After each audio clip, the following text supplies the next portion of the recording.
What's your... What? Who? What's your favorite MCU movie that is not an Avengers movie? That's a big question.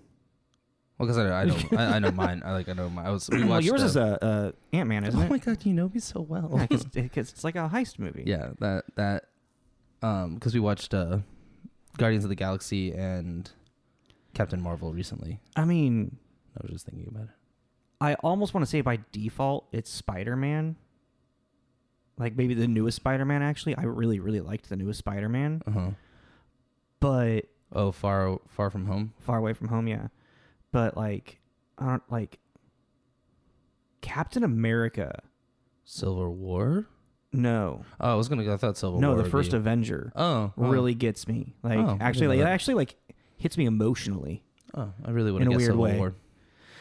I was just trying to think about it. It's like that one really hits me emotionally in a weird way. Yeah, I am. Yeah, I'm assuming you know I'm recording. Yeah, yeah. But I didn't want to ask you that question. As I start to cry. Captain America. I really don't remember that movie. That's really good. You want to take us in? Hey, everybody. I know. I do that every time. Not the hey. Oh, wait, were you doing that as a joke? Yeah. Oh, God. You sold it. Okay. This is Tommy. This is Jacob. This is Tommy and Jacob's mixtape.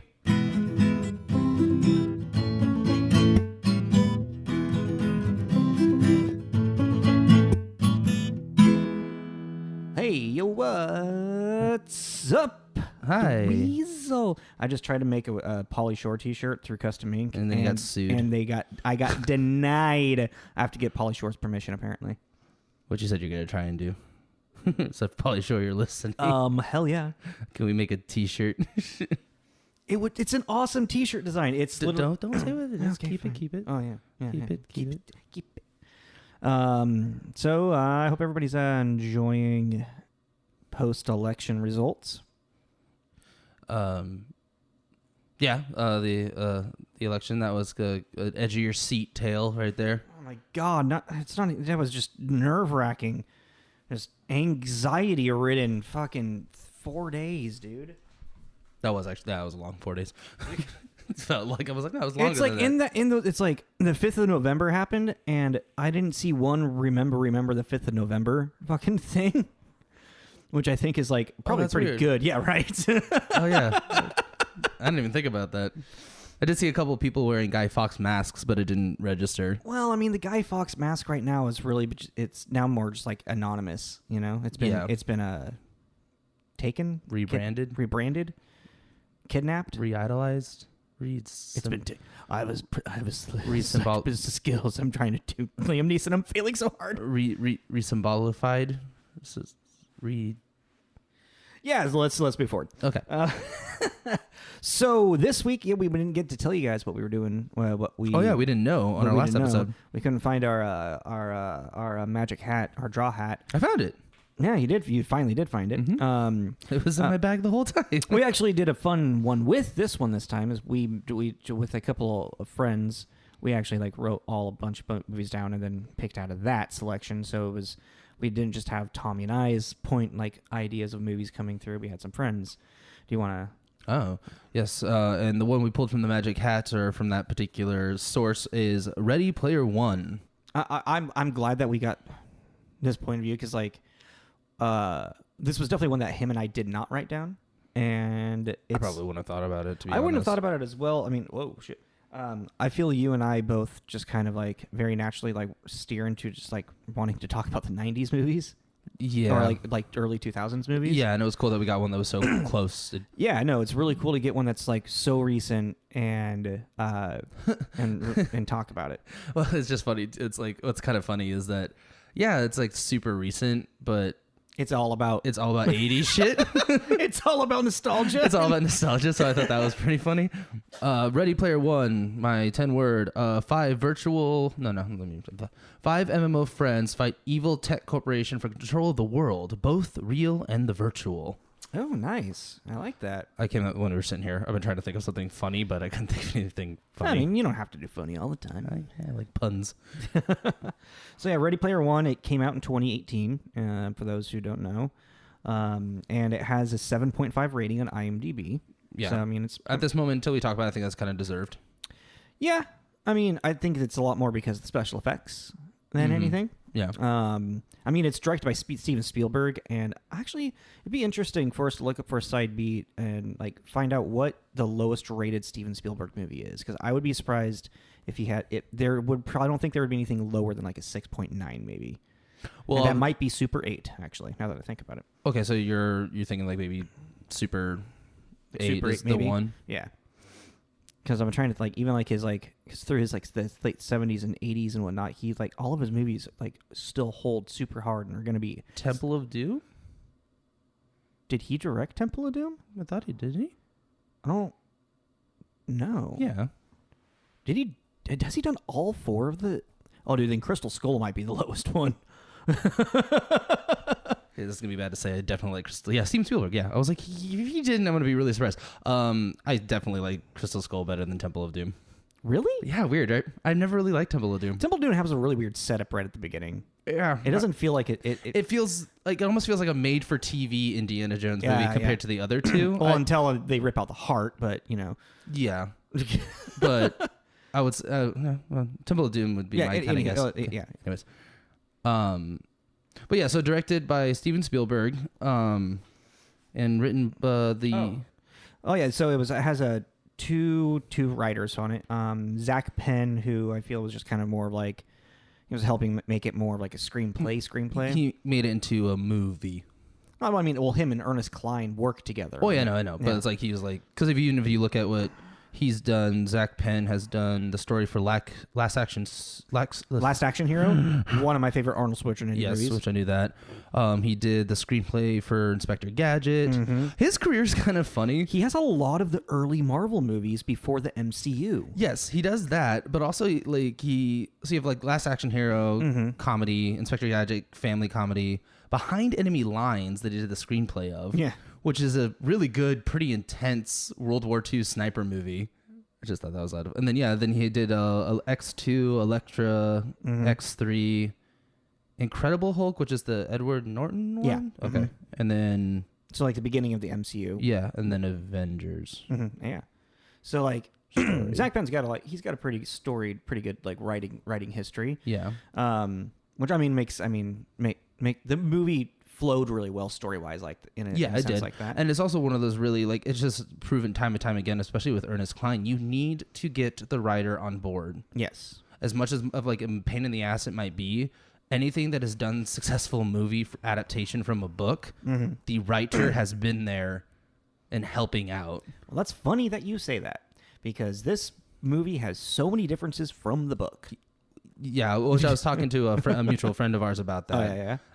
Because they have read the book and have seen the movie just like when it came out once. And I asked them what their opinion was with the similarities, and he was like, "Oh, nothing." Yeah, he's like the title and the characters, but it seems like the title, the characters, the Oasis, the idea of the virtual reality world, Halliday, Morrow. Yeah, and then there was like the main like points like that. The finding the Easter egg. Yeah, it's like the main story plot, not the main story events are like, and then they did say I could borrow it. I'm gonna read it, and if you want to read it after, I really don't want to read it. Okay. Especially especially after a lot of the reviews that I read about the book. I did some research into the book. I did too. So and like we'll probably put this on our blog, but we haven't been really posting on our blog lately. I got a bunch. I need you to read them and let me know if you want. Post it. Just dude. post them. Just on. post Okay. them. Just post them. I'll do that today. Yeah. I'll just put them on there. So yeah, check out our blog. It's called Mr. Big's Big News, and there'll just be the follow-up stuff on certain episodes. And now some of them are going to be kind of old references, but they'll go up there. So I read through IndieWire, through IndieWires.com. There's 16 differences between the book and the movie. And David, our friend that I used to work with, he's also read the book, and he did not like the book. He tore the book apart. Really? Yeah. Mm-hmm. And I see why, in a lot of ways, and we'll get into that when we get into the review. Yeah. But I do want to actually just to give like an idea of the book and how it was recepted. I do just want to quickly like read through the reception that's on Wikipedia, because there is a positive and negative, and I think I'll just do the first 2 paragraphs really quick. So Ready Player One was a New York Times bestseller. Among the praising the book were Entertainment Weekly, Boston Globe, the AV Club, CNN, USA Today, wrote that the novel undoubtedly qualifies Cline as the hottest geek on the planet right now. NPR said that the book was ridiculously fun and large-hearted. Cline takes a far-out premise and engages the reader instantly with a deeply felt narrative that makes it almost impossible to stop turning the pages. But then you get to one of the most polarizing ones, and I feel this one a little bit more. Okay, let's hear it. Am I stealing your review thing? Did you come up? Oh no, this is book reviews. These are book reviews. Yeah, okay, I'm like, wait a second. No, you're good. Okay. I would have stopped you. Whoa. Whoa. Yo, back up. You think you take my job? You think you can take my job? Sorry. The book has also polarized readers. Nick Shagger, writing for the Daily Beast, offered a scathing review that criticized the book's narrative style by stating it's a terribly written piece of adolescent fantasy that, at heart, exemplifies everything wrong and repellent about modern nerd culture, and challenged its coming-of-age premise by calling it a stunted adolescent story. Regarding the abundance of pop culture references, Shagger called the book an unbearable celebration of nostalgic juvenilia. He summarized his argument against the book by stating it's a lionization of immature things and immaturity as an end to itself, rather than as the building blocks of more mature and worthwhile creations. Shagger also lamented that the book's Peter Panish infatuation with childishness, which comes coated in a stench of stale Doritos, Jolt Cola, and lowbrow smugness. Pretty rough. Okay. That's a pretty rough one. But that's also really close to the review that David gave me. Well, then, and just... this is all about the book. Yeah, well, just in general, too, because when I did just a minimal amount of research on the book itself, but I was reading reviews about it, too, and a lot of them I kind of found that it was kind of like split down the middle. Yeah. Of people hating it and people really enjoying it. No, exactly. It feels like someone in here kind of like referenced it to it's like the Harry Potter of tech world of video games. Yeah. And what it really comes down to for the book is that it seems like, I mean, it's like this dude like wrote just a really big like nerd fandom, nerd cultured book, kind of like how there was Twilight that was very, romanticized vampire teenage romanticism. Mm-hmm. This is male teenage fantasism for nerd culture. Harry Potter, even though J.K. Rowling wrote kind of more like a story that did mature with the times, regardless of her politics and whatnot. Like Harry Potter, I think out of all of the ones to compare, are probably remotely some of the better of the books. Yeah. You mean of these? Yeah. Okay. Yeah. Did you want to go into doing your review stuff, or do you want to talk about like box office and actors really quick? Well, I was just gonna say also just about the book. The book was released in 2011. Yeah. There is a sequel that is going to come out this year. Yeah, that's right. No, actually, in a couple weeks. Yeah, it's supposed to. Scheduled to, which I'm assuming since we're already in November. Oh, it's supposed to come out November 24th, is what I read. Okay. So, it was a New York Times bestseller, mm-hmm. And I was reading that, and this I can't really check the source, but I was reading that Oculus VR actually would recommend this book to new employees, which I thought was kind of funny. Yes. But that makes sense though as well, because I mean this book is so much about the experience of virtual reality, Yeah.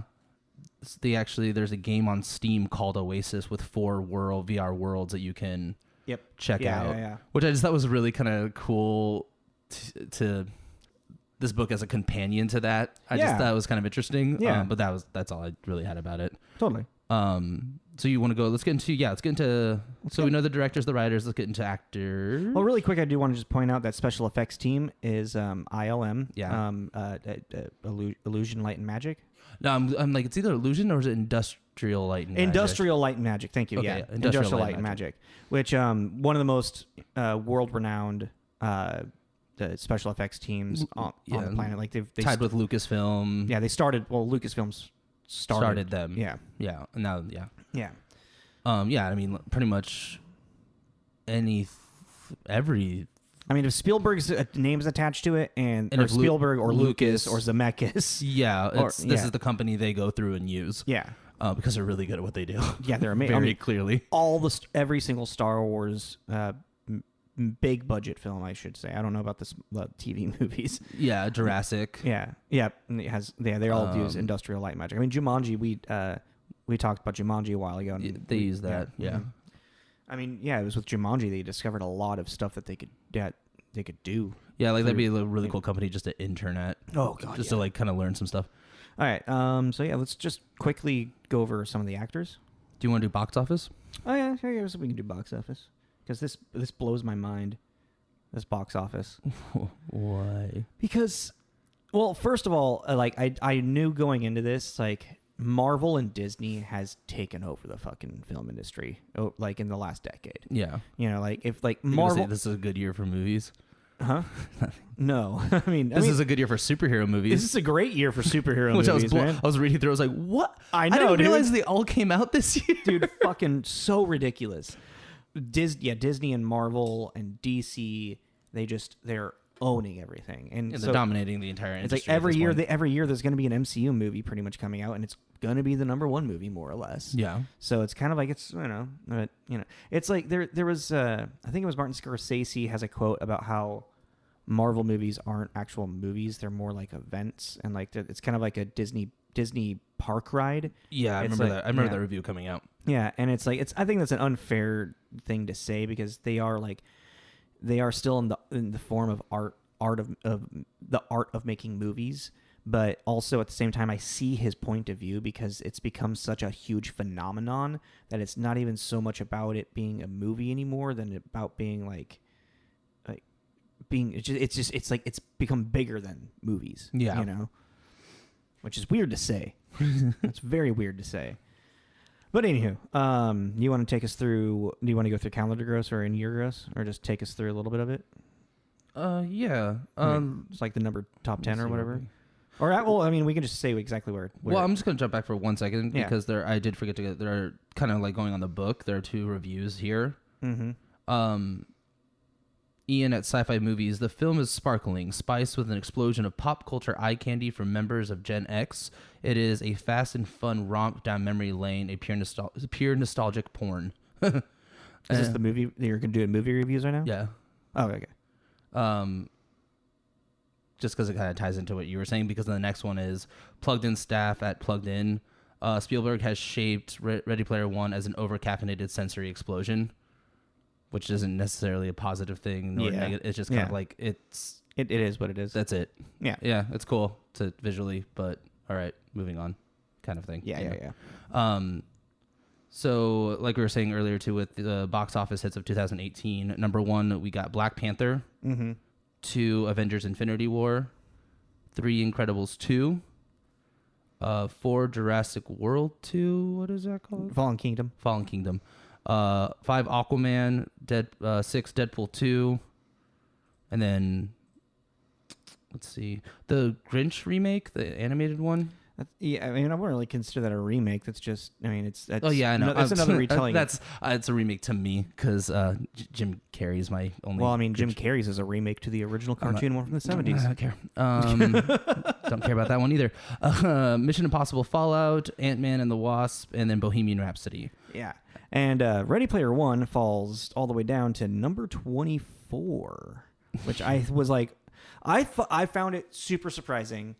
Being a Spielberg movie and it being so much like it is so nostalgic driven that I was like, man, I figured that this would be in the top 10 of the movies of the year. Oh, you know? Really? Yeah, I 100% expected that. Oh, that's especially since The Meg is number 22. Do you remember The Meg with Jason Statham underwater fighting a giant prehistoric shark? It's Jaws on steroids. Yeah, I was just like, but not good. Like Halloween beat this movie. Yeah, why does that surprise you? I mean, I'm surprised because of Spielberg's name, and I guess like Spielberg for me is still just like when I see he's doing something, I am immediately drawn to it because he's still like one of the quintessential filmmakers of my time, of our time. Yeah. Like he's influenced, his films have influenced me and how I think about movies and like, and write stuff in general, just like so much. Well, I mean, the thing is about that though, is that do you think a lot of people like, do you think a lot of people think like that? No, when it comes to the director, like if they see an actor they love, they'll go see it. But a director, do you think that they run to the theater to go see? I mean, I feel like Spielberg is one of those directors that, yes, there is a bit of that like fanism towards, like a Tarantino or yeah, exactly. Tarantino, Spielberg, Scorsese. Oh yeah, Scorsese. No, Wes Anderson. Yeah. Oh, but that's the thing though, is like with Scorsese and Spielberg, I don't really see it, but with Tarantino and you just said it, and I'm totally farting. Wes Anderson, I could see that more because of the aesthetic. Because it's such an aesthetic. But there is a Spielberg aesthetic, and it's not family adventure. Dude, it's the 80s. It's the Goonies. It's Indiana Jones. It's E.T. It's Jaws. Yeah, but even with those movies that you're talking about, you see what I'm saying? There's the Quentin Tarantino aesthetic is remarkably more drastic than a Spielberg one, because it's so over the top. It is so. I think that's that's the thing about Spielberg, is that it's so much more genre bending. It's like you can tell it's like you hear Spielberg and you know it's going to be more than just like a violent, or it's going to be more. It's just going to be it's going to be everything for the family type thing, other than Jaws, obviously, and Poltergeist. But yeah, I totally get what you're saying, but I don't know. I'm still like, it's like Zemeckis, like that's why it's like Zemeckis and Spielberg kind of like go hand in hand. But I feel like in that feeling, Mm-hmm. But Zemeckis still like kind of has like, he has a little bit more of like the pop adventure in his stuff, like with like Back to the Future, and then like, well, I mean, Forrest Gump was kind of its own thing with Zemeckis as well. I'm drawing a blank on Zemeckis' other stuff. I am too. Oh, Who Framed Roger Rabbit?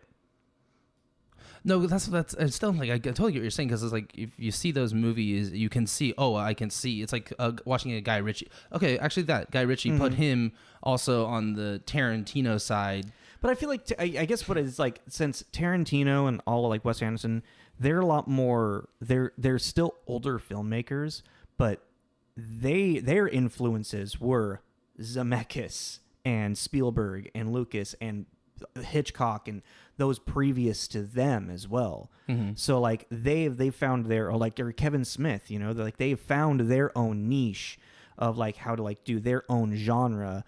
But like it's through like the 80s especially, just like these big filmmakers, they weren't just trying to make like this movie is going to be this thing, this movie is going to be this thing. So when I hear Spielberg, I know it's going to be a big movie, And I that's also just maybe my bias, because I grew up a lot with Spielberg, on Spielberg so much. Yeah, I don't know. That's just how I feel. I see what you're saying, but it's like I personally see a specific aesthetic with Spielberg. And I do too, but I just think that when it comes down to, you will have someone run and go see, that as a Tarantino fan, run to go see a movie just because it's Tarantino or it's Rob Zombie or But when it comes to Spielberg, it's not so much anymore. Yeah, I'm like, no, and that's what I get. Is like that's where like it was kind of seeing this at number 24 in the box office, going back to where this long tangent came from. It kind of like made me realize like, oh man, Spielberg he doesn't have that draw anymore. Like, yeah. Like in the 80s and the 90s even, it's like, dude, Jurassic Park, like directed by Steven Spielberg. People are like, oh yeah, let's do this. Yeah. He just brought us E.T. He just brought us Indiana Jones. He just brought us these things in the last decade. Now it's 2018 and he's not really doing as much. I don't even know what he did before Ready Player One. I think he has a couple things in post-production right now, but I was reading an interview with him while doing this, and just check it out. There was just a cool article that he was talking about Ready Player One while he was directing it. It's on Collider, and it's by Christina Radish, and it's just her sitting there chit-chatting with him, and it's just really cool. But it also sounds like he just spends a lot of time with his family right now. And he probably does a lot more producing right now than directing, now that I think about it. It's like he has a huge amount of producing credits. Well, because even then he only has like 57 director. Oh, The Post, the BFG. Oh, that's right. He directed Lincoln. Oh, what's this? Oh, there's something. There's a sequel coming out, a random one, right? What do you mean? Are you looking at his? I'm looking at his directing, not his producing. Oh, okay. But his producing, there's Gremlins 3 is coming out. That's it. Yeah. I saw that and I was like, Hell what? yeah. I was like, that's pretty, I think it's been enough time for a Gremlins 3. Yeah, I mean, I'm ready for it.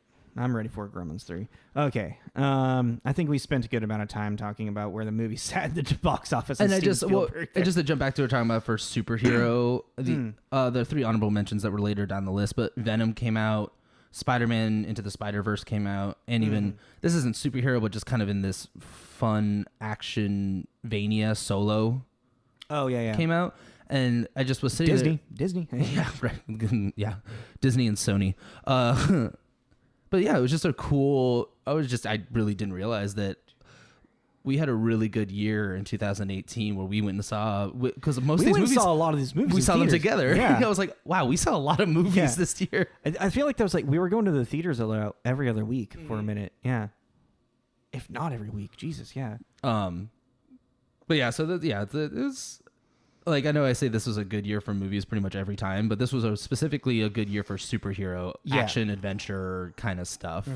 That was and it's pretty recent too, so it's like, it's still like some of it still feels fresh. Yeah, And like randomly to talk to you too, when you said the Meg and Halloween beat Ready Player One, that makes sense to me too, because this is also going by monetary base.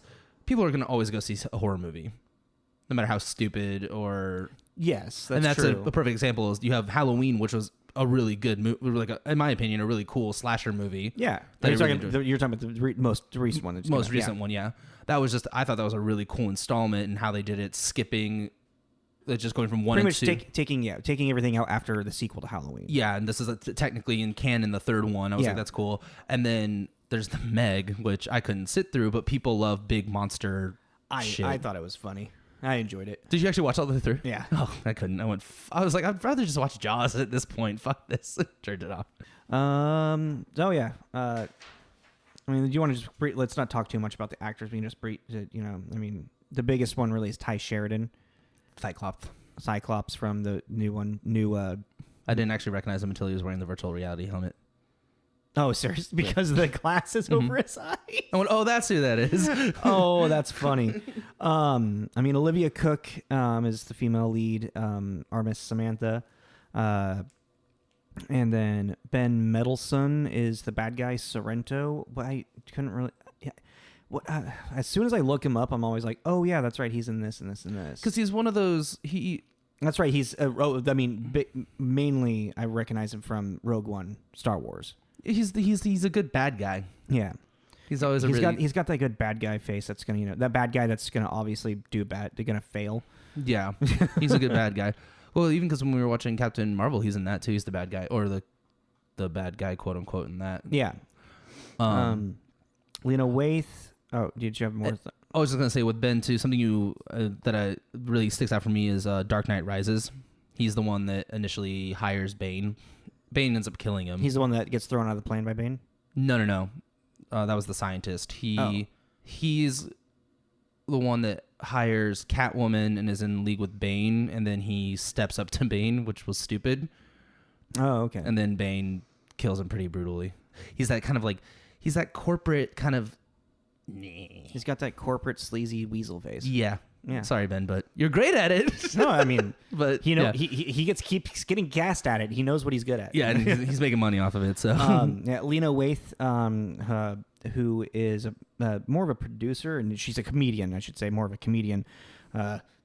Excuse me. Known for producing like Master of None with Aziz Ansari more than anything. I feel. I mean, well, I shouldn't say more than anything. She's produced a lot of black film.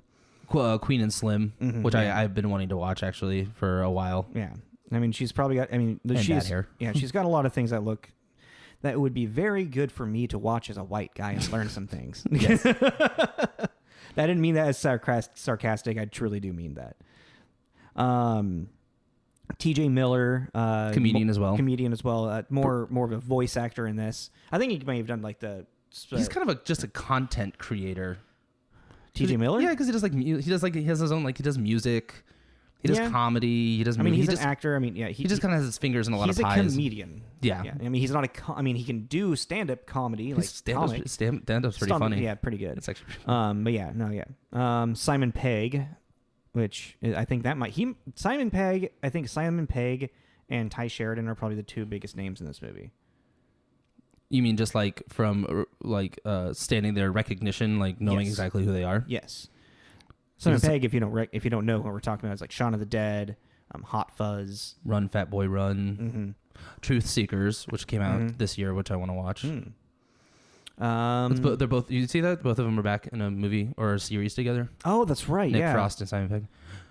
And then Mark Rylance, who I don't know, he's like, I was looking at his stuff, like he's done a lot of things that I feel like I should have seen him in, but I don't recognize him at all. I recognize his face, but I couldn't think of anything or didn't read anything that really. It's so weird to see a guy that's like had a career that spans from like 1985 to like now, and I think this is the first movie I ever actually watched him in. He reminds me of an older Garth. Like Wayne's World. Yeah. But with like instead of blonde hair, he's got the brunette. Yeah. Because his lips are all kind of tight. Yeah, just like all he's talking about is like 80s. I don't know. Just when I was watching for like a split second, I was like, that's really funny. That's really. Oh, you thought it was Dana Carvey for a second. For just a second. Oh, shit. I was like, God, he looks really different. And then I was like, that's not him. That would have been a different movie. Yeah, definitely. Did you want any other actors you want to point out? I don't know. Well, I mean, Philip Zoe and Win Morisaki. The two Asian actors, and I'm not sure. I mean, Philip Zoe was a kid, so I mean, if he's in anything, it's like kid shows. I mean, he'll be like 14 now or whatever. Win Morisaki. He's in Parade. I need to see that. Actually. At the end of the day, like a lot of this cast were kind of, in a sense, just extras. Yeah, no, this cast is very much. I mean, yeah, because so much of it is animated or computer generated. Where is she? I think Finale. Is that who you're talking about? Yes, Hannah John Carr. She's the bad guy in Ant-Man and the Wasp. Oh, that's who she is. Yeah. Right. Yeah. Okay, I recognize her. But yeah, she's been in an episode. She's been in Black Mirror. Mm-hmm. Ant-Man and the Wasp. What was her name? Oh, Ghost. Mm-hmm. Yeah. Well, are we ready to move into the movie and move into my review here? Yes. I'm very excited for this, mainly because if you guys listened to us last week, I was kind of bitching and moaning because we talked about The Mandalorian, which I'm sure on Side B's is going to be coming up a lot. Just because, it's like when The Witcher comes out, I'm going to be talking about that a lot too. But I was bitching and moaning about how I just kind of felt it was an Easter egg show, and then we follow up by watching Ready Player One, which is nothing but Easter eggs. Nothing but inside jokes and Easter eggs, and I was like, oh, that's kind of fitting. And I'm not gonna bitch about it this time. Exactly, because you actually enjoy it in this version. Yeah. Even though I think honestly, this is like when you talk about Easter eggs, this movie is that. Like nostalgic, all that.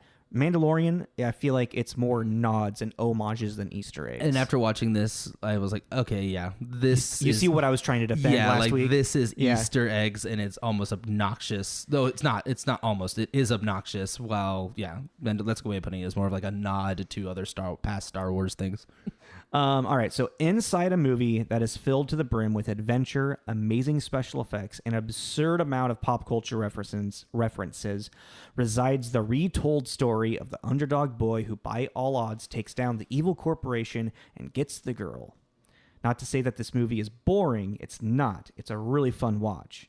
I mean, it keeps your attention with its smooth and crisp special effects and fast-paced action sequences that are chock full of pop culture references, mainly through the 80s due to Halliday's favorite decade, being a child through them.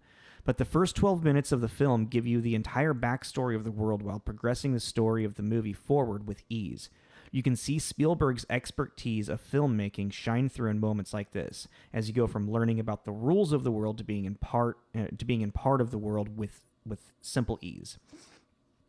The main theme of the movie can be found in Halliday's quote, "The thing about reality is, well, that it's real."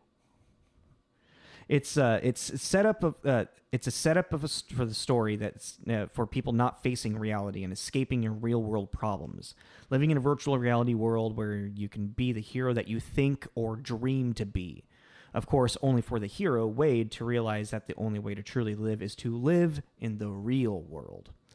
Ultimately, this movie feels like a nerd's overambitious dream of becoming the hero that they think they are in their heart of hearts in order to win over the pretty girl in class that never gave them attention. And the girl just happens to be a badass too, but is embarrassed by a birthmark on her face that she will willfully embrace once the hero gives her the validation by accepting her birthmark, saying, "So what? Why would that scare me?" I hate that birthmark thing. No, yeah, exactly. Like it's like it really like a lot of the movie just kind of like really drives home this whole like the nerd trying to be the hero type thing. And that was like the biggest critique from Ernest Cline's book as well. And I feel like Ernest Cline really was like, this needs to be in here still. Yeah. Well, because even at the end of the day, if you take this movie objectively and put it up, and let's say you were to strip all this nostalgic stuff out of it, you wouldn't care. Yeah. You wouldn't. It'd be like you said. It's not a boring movie. It's not a bad movie. It's I guess in this way I can think of it, it's a movie. Yeah, it's like, okay. I mean, it still has like good. I mean, like elements, like the elements that make this movie good are the elements that were not in the book too. Like other than That's like the Easter eggs, it's like the whole like rebellion that Samantha is a part of, against IOI, is not in the book. Like Samantha's character, this isn't even really like that much of a character in it until like towards the end. Oh, okay. Like they actually made a stronger character for Samantha for the movie, which I give props for. Like she's like in the book. Like in the movie, she's famous. She's a famous. Yeah, Gunter. Yeah, and but like and so is she in the book. Yeah. But like I don't want to keep trying to compare it to the book because I haven't actually read the book. I'm just like comparing it to what I read on IndieWire. So I'm going to try to avoid that. But it is like, I mean, there's also that whole like, the rise of like the evil corporation that is putting, it's like people in real world into slavery and whatnot through their loyalty center. Of course, it's going to be a nice name, the loyalty center. And I mean, it again, kind of like going back to when we were talking about Johnny Mnemonic, it has that sense of like class division, these people that live like in these stacks of just like cars and stuff that's pretty much in a dump that because all they're focused on is living in this virtual reality, which at the root of it all is literally just a game. Yeah. Like Halliday, like once the Easter egg is found, that's the end of the game. Yeah. Like Halliday even like says like, thanks for playing my game. It's like, good job. You won, dude. Yeah. And so then like people just like lived in this thing for so long that they don't know how to like not be part of that world. Well, like, it's got like a, sorry. No, go ahead. It's definitely got like a strong social commentary. Yeah. No, I was literally going to say, well, like an interesting social commentary. Yeah. It has a very strong social commentary on how we as people are becoming more reliant on our phones, on our technology, and the desire to escape the world that is around us and whatnot into a screen or, Yeah. Well, yeah. And it's just like, it's one of those, this concept, because I think this takes place in 2045. 2045, yes. Yeah. So this takes place in 2045, and it's one of those, this doesn't seem... Make this movie 30 years ago, this is a very far-fetched sci-fi idea. Yeah. Make it in 2018, it doesn't seem that too far off in the future. Yeah. But what's kind of interesting about this movie, too, is that it brings kind of this issue in a very kind of family-friendly kind of way. Yeah. But then you could think of another kind of, like the first counterpart I thought of was Surrogates with Bruce Willis. Oh, yeah. Where it's this same kind of social issue, but it shows the very dark, element to it. They talk about how people get so into this. Oh, yeah. That they die because they have forgotten to eat for weeks, which also has happened in like MMO games. There have been like articles and stories about people forgetting to do very important things in their day-to-day life because they spend a week doing a WoW campaign. Oh my God. And forget to feed their dog or something because they just become so immersed in this other world. But like, you know, so it is. I just thought that was kind of interesting because watching this, it's like a fun family action adventure, but it's like under the underlining root is like actually a very serious issue because even he talks about in the very beginning, Parzival. I was going to call him Parthenon. He even talks about how, you know, you had the corn syrup droughts and the bandwidth riots were two huge like social events that his parents actually died in or during. Never really explains what. Maybe it does in the book. I don't know, but doesn't explain what. I totally overlooked or heard that. Yeah. Yeah, it's just in the very. I beginning. just kind of accepted he was an orphan, like Harry Potter. Just cool. That's what. Yeah. What do you mean you just accept he's? What? That's a huge plot point in Harry Potter. How he becomes an orphan. That's how he becomes Harry Potter. Well, okay. I'm sorry. I just accept that he was an orphan, like Luke Skywalker. Okay. That doesn't fucking matter either. But yeah, so like in the very, it's like basically in the very beginning, he's doing his scroll, his text scroll. Yeah. Where he's walking through and he's just explaining that this is why Columbus, Ohio looks like this because of this and this and this happened. Oh, by the way, my parents died during it. Okay, moving on. But he just talks, and he even says that basically is that people just got so tired of the shitty situation around them, they gave up. Yeah. And now live wholeheartedly in this virtual reality world, which not objectively, my opinion, pretty fucking cool virtual reality world. Yeah. But yeah, I just found that it was kind of interesting because even if not last week, but the week before, we did Johnny Mnemonic, which we didn't say great things about, but that was kind of the negative end of the virtual reality in a very trying to be kind of more serious way, and this was the more kind of yeah. Well, I mean it wasn't so much virtual reality in Johnny Mnemonic. I meant tech. Sorry. Oh, I meant the tech world. Tech idea. Okay, yeah, that's what I meant. But I mean, Johnny Mnemonic takes place in 2021. Man, they still got 24 years to get to the virtual reality. It's so weird to think about. I really love. I know we talked about it. I love that shit. In the year 2018, there will be all this crazy tech shit. And you're like, we kind of got that. I mean, yeah, we got somewhere with the technology. That's for damn sure. Especially the virtual technology. Yeah. Oh, and so since we were talking about this thing being just like jam packed with all these like Easter eggs and all these characters and everything, just something interesting about that article I mentioned earlier with Stephen King. He explains that when he got the call for this, he was excited about it. Thought it'd be like a fun movie to do. But it took one of his producers. Are you talking about Steven Spielberg? Yeah, what did I say? Stephen King. Whew. Sorry, Stephen. I thought you were gonna go into some Easter egg stuff. Oh, no. Well, I mean, there's I don't think there. I mean, other than The Shining, but that was more like that's more rights to Kubrick. Yeah, for the movie. I don't think actually there was no Stephen King. There could have been. There's so many. You could have missed it. I don't think there was. Anyhow. But Steven Spielberg was saying it took his producer about 3 years in which to get all the rights. Oh, I bet. Basically about one with mainly I think Warner Brothers because they owned majority of what was in this. But 3 years and about one phone call a week. Where I totally forgot to write down their name. But they were just on basically talking illegal, and it took 3 years, which makes sense once you sit through it and you go, oh, look, that's who. Oh, look, who's that? Oh, look, you know. Yeah. I thought that was crazy. Just for rights alone, a movie can take 5 years. Years to make. Yeah, they didn't even start filming this until 2016. Yeah, so it's like that. Just the trademark alone took 3 years. That's just to give you how many Easter eggs are in this is ridiculous. Yeah. And it's definitely like. There was like it's during the battle on Planet Doom. Planet Doom. Just like as like all the stuff that's happening there, even like the race at the very beginning. Like anytime that you go into the virtual world, there's if you just like mute the dialogue and just like pay attention to the backdrop. Yeah, thank you. You'll notice like an Easter egg on like every second, and every half second, pretty much. Yeah, because even on the racetrack, I saw the Mach 5. Yeah.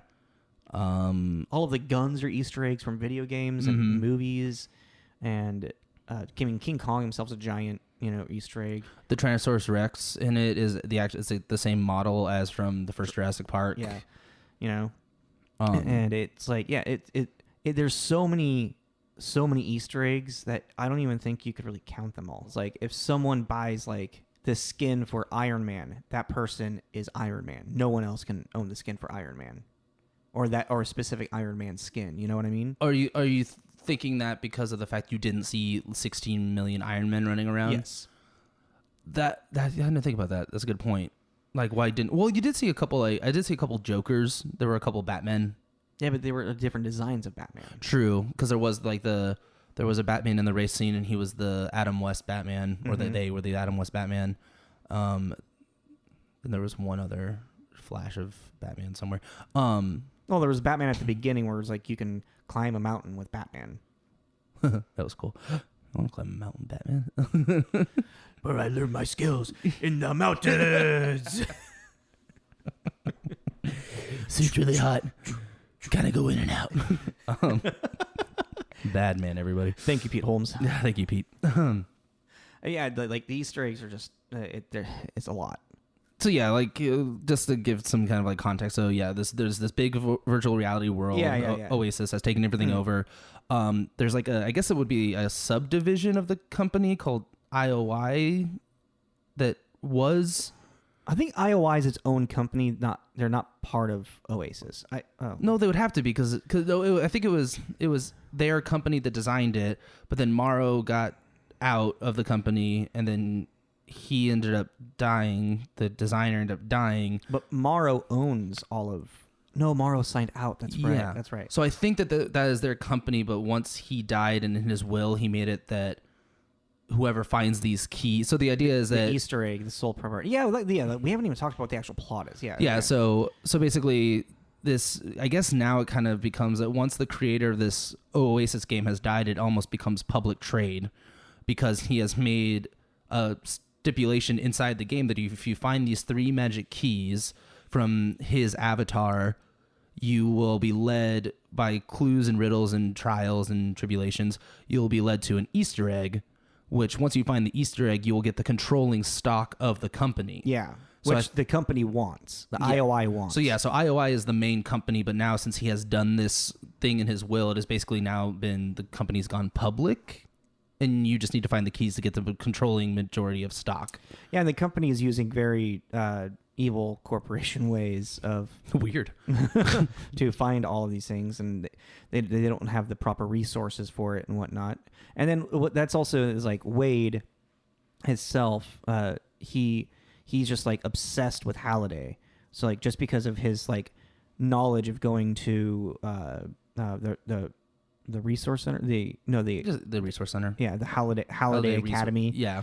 And just like watching, like Halliday documented his entire life.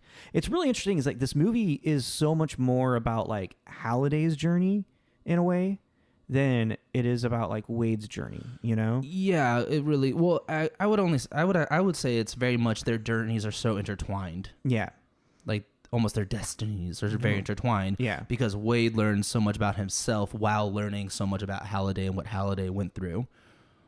Yes, yes.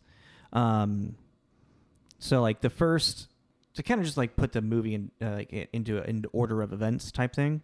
The first trial is this race, and the race is pretty cool, which is a really cool race, and that's what I kind of brought up at the beginning. Is like it really like keeps you invest. Like the first 12 minutes is leading up to this race, and like it just keeps the action going.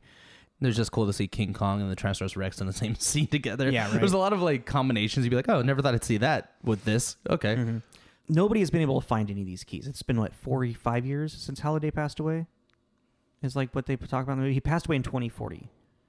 Yeah, but this takes place in 2045. Yes. Okay, so it's and it's just it's like I keep going back to like what I was saying about it's like this nerd hero story. Is like Wade just by chance just like can figure out the clues. Like like they're like even with like his Artemis like let him like into like a hint of something for him to go back and like listen to a Halliday thing at the academy, and then he's like, wait, go backwards in time. Yeah, that was the only one that was kind of weak. But also, I mean, it's kind of like you think about it. There, I guess in like, especially in like, I guess a video game world, is that these trials would get harder and harder each time. Yeah. So the first one kind of has to be okay. We'll give you that one for free, but well, I mean, but it's about finding the clues and finding the Easter eggs. You know, yeah, it's like you're in search for the Easter egg to take control over the company. So you're trying to find the Easter eggs into the game to give you the keys to find the clue for the next Easter egg for the key to give you the next clue. Don't you? But do you also kind of find it weird that Halliday made all these trials and these riddles so much about him? I thought that was kind of like strange that you have to research him and his life as opposed to being really into. I mean, I guess it's both. But I mean, you have to know what video games and music and movies he was into. But I mean, he kind of like also kind of explains that is like he spent so much time avoiding the real world that he wanted whoever was going to do this that they would learn the same lesson. Oh, by being so invested in this that they're missing out on the real world around them. Yeah. Okay. Mm-hmm. Yeah. Oh, okay. Yeah. Especially with the whole thing of like the final test being. Well, what's the second test? Oh, the second test is them to go into The Shining, which is awesome. My favorite part of this entire movie. Honestly, yeah. It's like I will sit through that movie just for that because that scene is so cool. We were watching it and he goes, "Would you go in there?" I'm like, get fucked? No. Right. Especially after you saw me play scary video games. Yeah. Imagine me doing a virtual reality one where you can actually like feel everything. I was like, nah. I'm okay. I'm good. There's like certain scary movies I would go into, but that's definitely not one of them. No. Mm. Oh man, terrifying. But it turns into more about Halliday again, and how he didn't take the leap. He didn't take the plunge and wanting to go to have a dance with Kira or kiss. Karen. Well, it was dancing kiss. Yeah. Because the key, like it's Samantha when she's like, or Artemis, she's like, no, that's the care last for a dance. Wait, how many keys are there? There's 3, and the last one is adventure. Okay, it's the first one's the race. Mm-hmm. Oh no, yeah, they think that the key is in the dance club, and it's not. I was like, why do they go to the club? Oh yeah, they go to the dance club. Yeah, because it's like they think that's because they find that Halliday had the date, and also Karen married Morrow, Halliday's best friend, played by Simon Pegg. Yeah. So there's this whole thing of Halliday missing his chance to actually be with the love of his life, and and Halliday's character is built. I mean.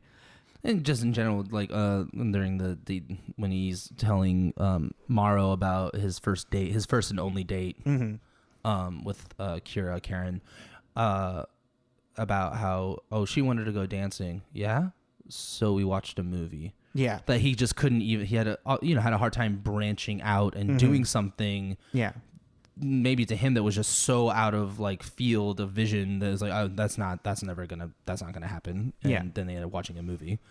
Exactly, which is his comfort zone. Yeah. You know?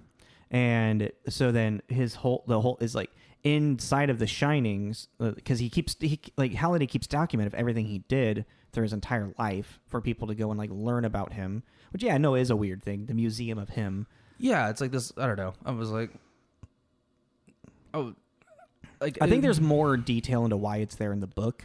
What I was gonna say, like, no, it's actually a thing that people are taught in the book. Like in the book, I remember that it's actually like part of like schooling is to learn about Halliday and how Oasis was made because it's such a prevalent thing in this world. Yeah. I mean, like, just off the top of my head, I feel like it would be kind of like make more sense if Morrow feeling bad about their fallout would have made this in his honor. That would have made more sense to me. They put something like that in the movie. Yeah, I think it was just like it was something that needed to be in the movie, and Wade just took it upon himself out of curiosity to learn about Halliday in the movie, as opposed to in the book. It was a thing that was more everybody learned about Halliday, and Wade just took more interest in it than everybody else. Like being a history, like I'm really into history, World War II history specifically, you know? Yeah. So. But yeah, so they do this Shining trial. Which ends up turning into... I was really bummed out that they didn't actually show Jack Nicholson. Oh, they probably couldn't get the... that's what they would have to pay the likeliness of his rights. And yeah. Yeah. That's what I was thinking, though, but I was just like, I really wanted to see young... computer-generated Jack Nicholson from The Shining. I don't know why. I was just Here's Johnny! Yeah, it's like you see his feet like shuffling after them, but and like the flannel and whatnot with the axe. Yeah, but I was kind of just no, it was definitely more of the woman from 237 was the main like trying to kill everybody in that one. That was, and also like when the IOI is like, yeah, we can't get through this challenge, and it just shows their war room and everyone's screaming and falling out of their virtual reality stuff. Yeah. It turns into there's a little bit of a it's like a dance club that Halliday put inside of The Shining of like his memory, which Artemis references is from another one of Halliday's favorite video games. She says it real quick. It's the dancing zombie thing. Mm-hmm. It's from a video game that he really liked, and that's why. It's like the reference. Basically, The Shining was camouflage. Yeah. Yes. It was just this reference hidden inside The Shining. Yes. And that's why you needed to know more about him and so on. Well, it was the movie that they went and saw together, I think. Yeah. As well. Yeah. Yeah. Basically. Yeah. So then Samantha gets the second key and they get the second clue, which I don't know, it never actually literally says that IOI finishes it, but IOI somehow has the second clue, and they know that they figure out that the third challenge is on Planet Doom somehow. I think it's implied. Yeah, it was like kind of like brushed over because also like we start getting into a lot. There's like the balance between the virtual reality world and the reality world is actually quite a bit in this, and I feel like we're spending What do you mean? Like the resistance of people that are against IOI, you know, and like it's a thing. It's a little thing that's kind of like capture. Also, like the corporation like murders Wade's family, like his aunt and horrible boyfriend, trying to murder him and a bunch of other people. Yeah, I was like, they murder a shit ton of people trying to kill him. They take down an entire stack of like what would pretty much be an apartment building. Yeah, and just of people and just blow it up. And then what's his name? Wade? No, Sorrento, the bad guy. Yeah, Sorrento. It's like basically when gets called out on it, it's just business. It's like, nah, that was pretty personal. Yeah, that's not just business. Because there's a whole thing of like in the dance club, Wade reveals himself, his real name Wade. Oh god, that dance scene. Because he's Parzival in the virtual reality in the Oasis. Yeah, and then he's like, my name's Wade, and Artemis at the time, that's what she's known as Artemis. She's like, what are you doing? Stop! You don't reveal who you really are here. You don't realize how dangerous this is. I did like that. Like no, she actually she told him the truth. Yeah, that's why I really like it. It was really like obnoxious. They're like chit chatting, and he's like, "I love you," and I like that you don't like even before he says that, she's like, "This isn't my real body. This isn't my real face. You have no idea who I am. Yeah. You can't logistically." And then he says that, and then she gets even more angry, and then a whole action scene takes place. And then after the word, she rips him a new one, which I was like, "Thank you." This horny teenage boy needs to be put in his place. Like, this is not the time or situation. Yeah, I wrote down Artemis lays down the truth, the strange illusion, and it's like she lays down the truth and breaks this like the strange illusion that he's living in, and like essentially like the odd privilege he's living in like knowing of being who he is. Yeah, well, because even then she says something along the lines of, you only see, I think that's actually what she says, you only see what I want you to see, and that's what you're in love with. Exactly. Like, this is all an illusion, and you're falling for it so hard. Even Parzival's like best friend H. Yeah, which I like. Who's like a mech, like a half mech cyborg orc. Yeah. Is saying like dude, Artemis could be like a 30-year-old 40-year-old 400-pound dude in his mother's basement in Detroit. It's the suburbs of Detroit. Yeah. And his name is Chuck. Yeah. Yeah. That was really funny. Well, because then it goes into the social commentary too of like catfishing. Yeah. Yeah, which is like, in this world we're talking about with this huge of a virtuality thing would be insane. Which is awesome, which is fun, like interestingly flipped on its head and like kind of made as like a joke is it's revealed in the real world that H's real person is Helen, a black woman that goes by H because her dad called her that, so she makes they make their gamer tag AE3CH. No, it's just AECH. Oh, okay. No, the 3 is an Artemis. ART3. Oh, okay. Yeah. Cool. Yeah. Did you also notice that Sorrento's passcode was Bossman? I did not. Bossman 69. Yeah. That is funny. I did not catch. I didn't either. Actually. It wasn't until like the third time they showed the little post-it note, and I went, "Oh, of course, this passcode would be Bossman." Bossman 69 as well. Ending was that's so gross. Oh yeah. So then the third trial, the third key, the third clue to. I mean, it's the third key to get to the Easter egg, essentially. Yeah, it's the final step. And there's final trial. Somehow IOI when they somehow get the I don't know, maybe it just wasn't paying attention enough. It could have been so brushed over so quickly. It could have just been a quick thing. Yeah, a quick statement from one of the goons to Sorrento that we just because I don't really remember. And so they find out that you have to play an Atari 2600 and find the right game and play the game the right way to get the final key to move forward.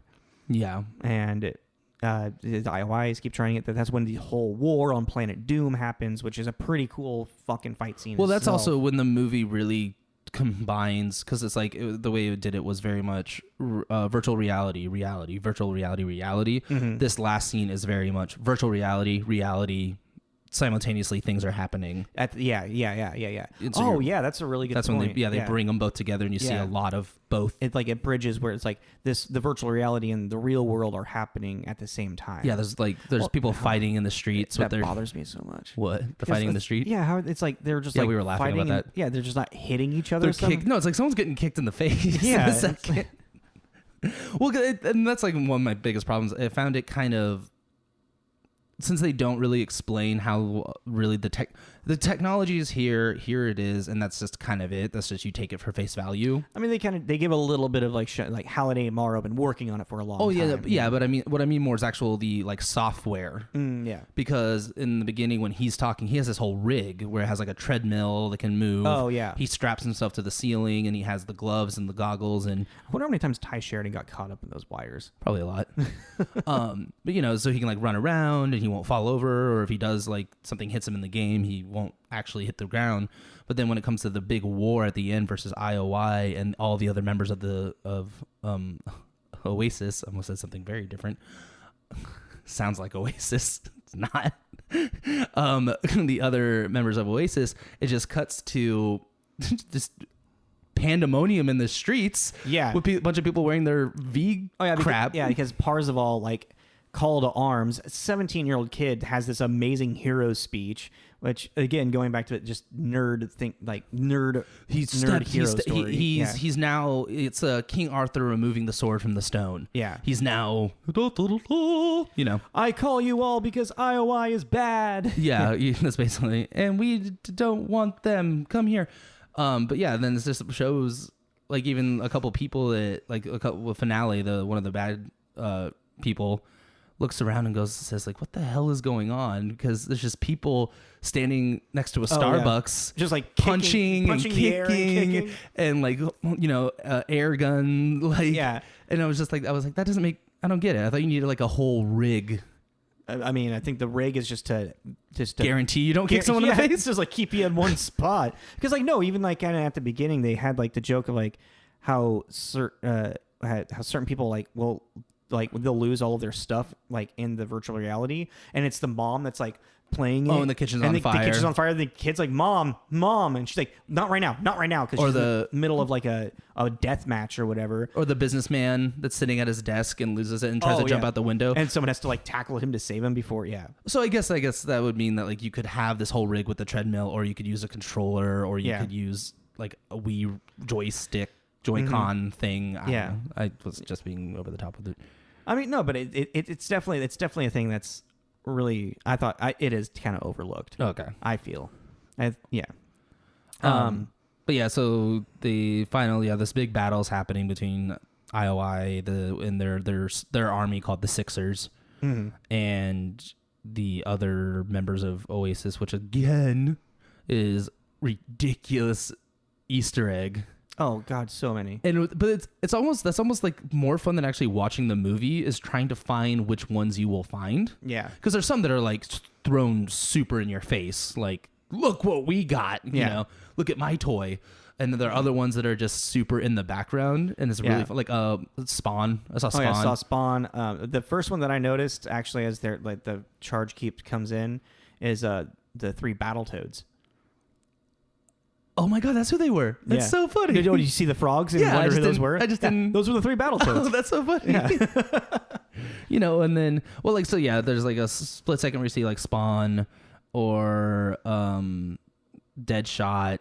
Mm-hmm. But then they have one where, Parzival is driving around pretty loosey-goosey, which I was like... With his DeLorean? Yeah, I'm like, how are you not... like killing a bunch of like people on your side. But as he's doing that, someone's like, hey, like they're out of guns, and someone's like, hey, use this, and they throw him Chucky, a Chucky doll, that's alive, trying to like with a chef knife. Yep. And then they throw it at another guy in a car, and he just goes, "Is this fucking Chucky?" And like that was like super in your face, Yeah. But yeah, so they have this big battle. And there's the big battle with the Mechagodzilla that Sorrento has, which is also really cool because it's Mechagodzilla versus a Gundam, versus a Gundam versus Iron Giant. That's one of those things you're like, I never thought I'd see these 3 things together. I know, it's like, oh my God, this is so much to take in right now. But and then eventually, there's also the whole like the orb that we skipped over that, but people can watch that in the movie if they want to watch it. It's not super. Finally, we get to the final point where like all of the IOI, they've figured out kind of which game it is that you need to play on the Atari. Adventure. It's Adventure, and I can't remember the creator's name, but it's actually this is real. This is true. Like in history, is that the creator it was the first Easter egg in a game, and where you just like wander around and find a dot, and you take it back to the beginning, and it shows his name created by Miles or Mitch, or I can't remember his name. But like IOI thinks they just have to beat the game, not find the Easter egg. But of course you got to find the Easter egg. You're searching for an Easter egg. Why wouldn't you find the Easter egg? It's like it kind of like they. But then as Wade or Parzival gets there to finally play Adventure is when Sorrento and then IROC, who's like his T.J. Miller's character, his hired gun, who's like, honestly, let's be real, kind of there just for comedy relief. Yeah, pretty much. I mean, he's still a threat. Yeah, he's still a threat. He's a funny threat. And a fight ensues, and pretty much Sorrento has this bomb that'll wipe out every avatar on the planet. The Cataclysm. Yeah, the Cataclysm. And is like threatening to use it, and finally like through the fight like does use it, and literally everybody that's on this planet just dies. Like their virtual reality character is gone, and literally it's the whole idea is that everybody that plays Oasis is on this planet essentially because they all showed up for the war against the evil corporation. Exactly. So could you imagine the server that had to deal with all that information? Oof. The server in general for this shit. I know, right? It's like non-existent. But luckily, Deus Ex Machina, right here, luckily, Parzival, Wade... I'm liking that we're doing this because you keep giving me like examples, so it's helping me really understand the concept without having to read the definition over and over again. Luckily, he has this quarter, this coin that he won in a quick little bet with the curator in the Halliday Academy about knowing more information than the curator does. And the curator gives him this quarter, and it's an extra life. So Parzival doesn't die, and he can sit there and he can play Adventure, and he can get the final key, and he can go and do his thing. And then there's a lot of that, like, then there's like in real life danger that's happening and whatnot. And he finally gets into Halliday's like final thing. He gets the keys, and Halliday's like, "Good job, here, sign the contract," which I like it as like a story thing that I thought it was shady and weird. No, I mean I like it as a story thing that it's about Halliday's like mistake, but it is kind of, it's just like, how the hell, like, you'd be so excited after winning all this to be like, yeah, dude, like, I did all of this finally, thank you. Yeah. And then just be like, wait, no, this is the final test. But that also goes to show how much Wade knows about Halliday. Yeah, I mean, it's the I don't know. It kind of made me think of the whole Willy Wonka. Oh no, 100%. Yeah. The you stole bubble double trouble soda pop. Yeah. Get out. Yeah, that's what it kind of made me think of. It's like, oh, so if you were super excited, you won after 6 years of searching. You are now basically especially if you're really into it, you're basically God in this entire universe. Mm-hmm. Yeah, you might just sign it without thinking twice about it, but I guess that's also part of the test. But I'm like, that seems kind of... It makes me wonder what would happen if he signed it. Like, what if it just, like, the next person goes plays an adventure? Like... I am like, Halliday looks at you and he said, I said good day! And then, and then walks out. Actually, no, that would be... That would be... So, dude, that probably, yeah. An Easter egg inside the Easter egg thing. I said good day. Oh man. So then, and then Wade gets to meet the. It's actually like the way that it's directed, and I'll give like a little bit of the acting some credit here. The end scene? The end scene with Halliday and Wade is actually... It was good. It's good. It was well written. Mm-hmm. It had a good amount of emotion to it. It's handled very like carefully, like very gentle. Yeah, it's a very gentle ease into this ending, the end of this adventure and journey. Yeah. I think it did really Even well. with like the real life world events still like kind of being very tense. Like Wade is like receiving this Easter egg and like, but Sorrento's like approaching with a gun to like kill all of these kids. Like an evil, horrible man he is. Did you wonder what made him stop? I think the realization of like... The egg's actually real. No, not the egg is actually real. It's like, oh, he's already gotten it. And then also like, maybe, I don't know, there could have been like it could just like that everyone's been searching for it for so long. That's what I was thinking. It's just kind of that like, oh, it's there. It's the Holy Grail. Yeah. That kind of like mesmerizing of the treasure. That's what I thought of when I've been just kind of like stumped you, Yeah. And then, of course, he gets arrested, and then there's a weird hijinks. Wade kisses the girl. Finally, he takes the leap. He takes the leap. He doesn't follow in the Halliday steps. And he gets oh, that's right. Their clan, the High Five. High five. Even though at the beginning of the movie, he's like, no, we would never be in a clan. There's 5 of them. Yeah, that's why they're called the High Five. Gee, imagine that. He's like, no, man, we're not really clan people. And it's like, nope, no, we're a clan. We're the High Five. But like, he's raised that Oasis will be ran by the clan, so it's like, and there is a huge like sentiment being like thrown towards the end here about like, Morrow says that Halliday always said that the Oasis shouldn't be a one-player game. So it's about friendship. It's about community. And it also like, even like Wade kind of points out to Morrow, it's like that Kira wasn't Halliday's biggest regret. It was Morrow. It was having Morrow leave the company and losing his only friend, the one person he cared about in the world. Yeah. And which actually is a really sweet sentiment as well. Yeah. And then wraps up into, well, we close down Oasis 2 days a week. Tuesdays and Thursdays. It's a good idea.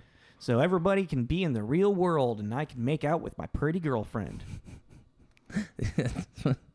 And then in the chair and it pans her. It was just like, God. And then the nerd gets the girl. It's like, it's so strange. Like a movie that I do enjoy so much, so many bits and parts of, it bothers me so much that the narrative is that. It's like, I wish the narrative wasn't just this like nerd boys, like heroes, like his like fantasy dream as he goes to bed at night. It's like when you're in bed at night and you're just like playing like a, hypothetical like story in your head about like, like a fun adventure you might go on, if like you were Indiana Jones or something like that. It really, I guess it's what stories are. Yeah, but also it's like it annoys me too, but also in this context it's like, well, it's basically an 80s nostalgia movie. That's what the 80s were. Yeah, that's true. That's 100% true. So it's kind of like fitting, I guess, in a weird way. Yeah, but we've already seen so much of that, Yeah, but it's like, yeah, great, we did a 2018 movie. And the movie is still also trying to like drive home this like sense of like move beyond and move past like this whole like 80s nostalgic like idea, that it like for it to just be still crafted in that web of like to stay in that like 80s like style of like of narrative where boy gets girl because boy saved the day, you know? Yeah. I mean, it's Hollywood too. Yeah. So it's like, I don't know. I didn't really, even when we went to go see this, I wasn't going in expecting too much. Yeah. The first time, and definitely not the second time. Again, it's like I would really only watch this again to do this episode because it came out of the Magic Hat.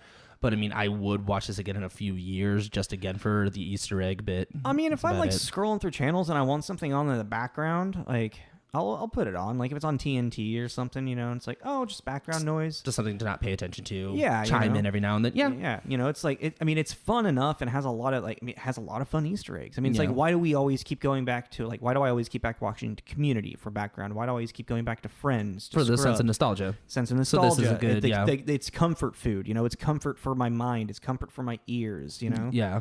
Like, yeah, I mean, And I would, if nobody has seen this movie, I would recommend watching it. Yeah, I would recommend watching it. It's fun. It's a fun movie. Just don't expect, having your life changed at the end of it. You're not going to learn anything. All right, Indigo, you got a new movie to watch, okay, babe? I think she's already seen it, hasn't she? I have no idea. Huh. I just think she likes it when we talk about her. No, that's fine. 100%. Number one fan. Right? But yeah, I would definitely give this movie. If you give this movie a watch, it's not like with Johnny when I was like, you can pass by this if you want, but again, it's just take it as a fun action adventure. Yeah. And especially if you're into like video games and stuff, because watching this kind of just made me think of, it has that kind of ridiculous, over the top randomness kind of, and this is kind of a weird thought, but kind of like if you ever played like Grand Theft Auto Online. Oh yeah. You're like cruising down the freeway and then suddenly the Mach 5 shoots by you and like, shoots a rocket and blows up a tree. You're like, what the hell was that? Kind of has that feel to it. I mean, you're kind of that guy when you're driving around in your Batmobile and people are like, was that the Batmobile? I'm a psycho in that. Tommy go boom boom. God damn it. Tommy go boom boom. And then no boom boom right now. And then accidentally kill us all. Yeah. Oh man. But I would also like anybody who's like a Spielberg fan, like especially 80s nostalgia, like 80s Spielberg, 90s Spielberg. Definitely watch it. Yeah. Well, I think that's kind of all we got to say about. I think it's all the time we have for tonight. Yeah. The tunes and the thing. The new where we're at now. Yeah. Oh yeah, I was getting there. Cool. Yeah. Do your thing. You can now find us on iTunes podcast, so Apple Podcasts, which I recently found out that's where a lot of people that have iPhones listen to their podcasts. So weird. Well, I guess I'm just such a Spotify guy. Yeah, so. I'm a Spotify guy too. I listen to everything on Spotify. So yeah, we're on Spotify. You can find us on our website, TommyandJacobsMixtape.com. We're also on Google Podcasts right now. I need to clean it up a little bit, but it's definitely there if you want to listen to it. And then of course we're on the YouTubes with our audiograms, and you can check us out and watch the bar move in magical ways. One day we'll get video on there. Yeah, we'll get some video on there eventually once we can. And yeah, make sure to like and subscribe and follow. And please comment, like we say pretty much every time. You got any suggestions for anything? Yeah. Any feedback and all that kind of stuff? Anything through, like, you can send us, you can contact us through our website, TommyandJacobsMixtape.com. We have a contact us thing on that. And that'll go directly to our email, to our phone, so we can read it pretty much as soon as we get it. You can also, if you want to, you can message us through Facebook. We may not respond, but I probably won't. Yeah, I don't go on that thing at all. But yeah, thanks everybody for listening. Thank you, everybody. Have a great night. Talk to you later. This is Tommy. This is Jacob. This is Tommy and Jacob's Mixtape. Nope. All right, you know what? We'll talk about that. Okay, bye.